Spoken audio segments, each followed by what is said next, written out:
In earlier learning videos, we used athletic concepts to teach you about concepts related to a graph of a quadratic function, which is a parabola.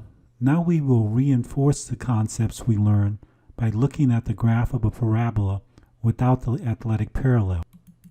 Your learning will be easier if you develop a systematic approach to studying, so we will first examine the Cartesian coordinate system and then the shape of the parabola.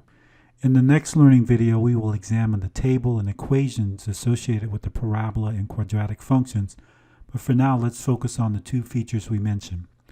Our learning process will be the same process we taught you to use to develop your analysis skills. We will break the graph of the parabola down into parts. So if we look at the Cartesian coordinate system, we can identify the origin of our graph, our x-axis, which runs in the horizontal direction, and our f of x axis, which runs in the vertical direction.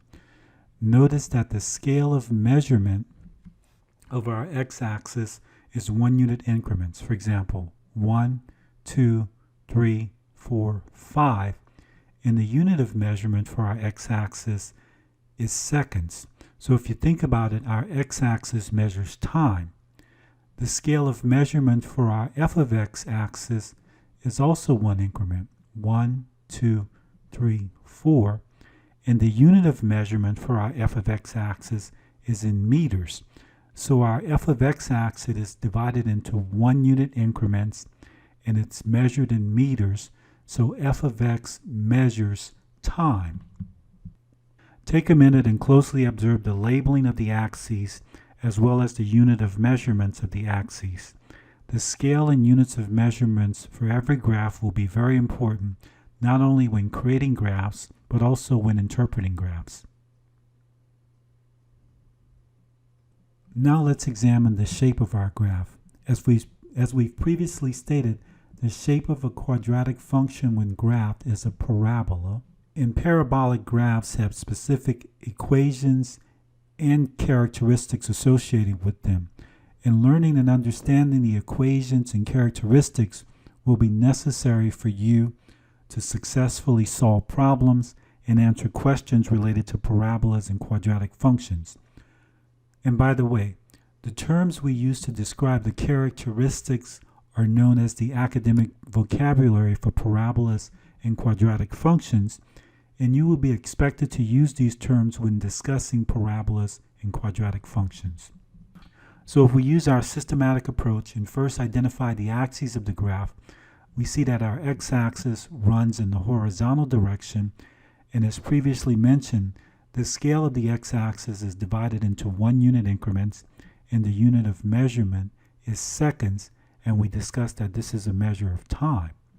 Our f of x-axis runs in the vertical direction and has a scale of measurement of 1 unit, and it's measured in meters, and so this is a measurement of distance. And notice the origin of our graph. If we continue on, you can see that we have several points labeled on our parabola. Yes, I had to take a call from my partner. You know, sometimes we delete telephone calls and don't want to have any background noise, but sometimes it's cool to just have an interruption. Breaks sort of the monotony. But I think if we pick up, I said if we continue on, we'll see that we have several points labeled on the graph, and I'm going to clear a few points so it can make it easier and clearer for us to understand what we really need to understand. So the first point I want to take a look at is the point known as the vertex, and let me see here if I can just kind of label it, the vertex here for you. The vertex, you can see here, is really the point where the graph changes direction. If you look at the parabola, you can see that it increases during this interval, then it reaches a maximum point, and then it changes the direction. When the parabola opens down, as this parabola is opening down, the vertex is the maximum point.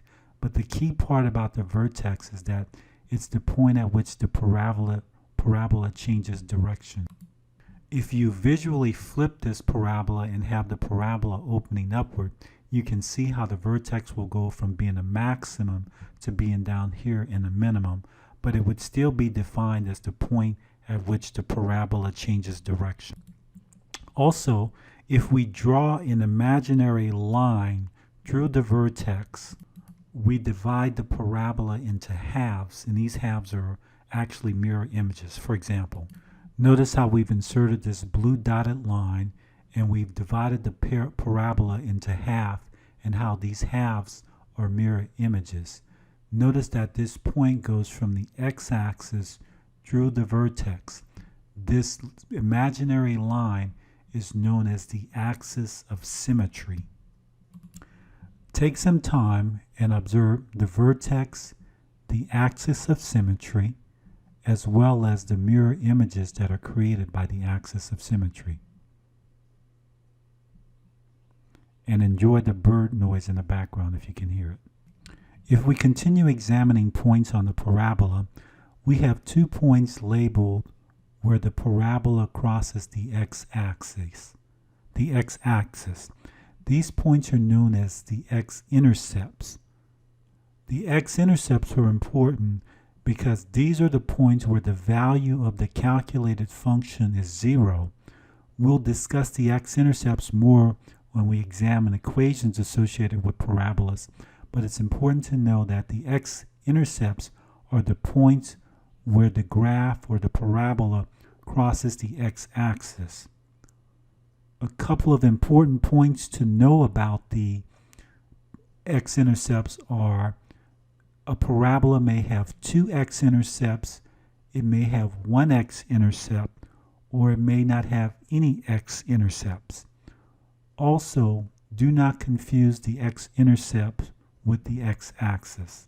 Finally, when examining parabolas, it's going to be important to be able to identify the intervals where the function is increasing and the intervals where the function or the parabola is decreasing.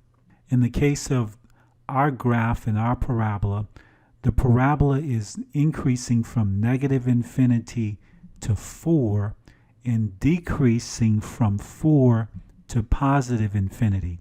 We say infinity because the arrows at the end of the graph means that the graph continues on to infinity.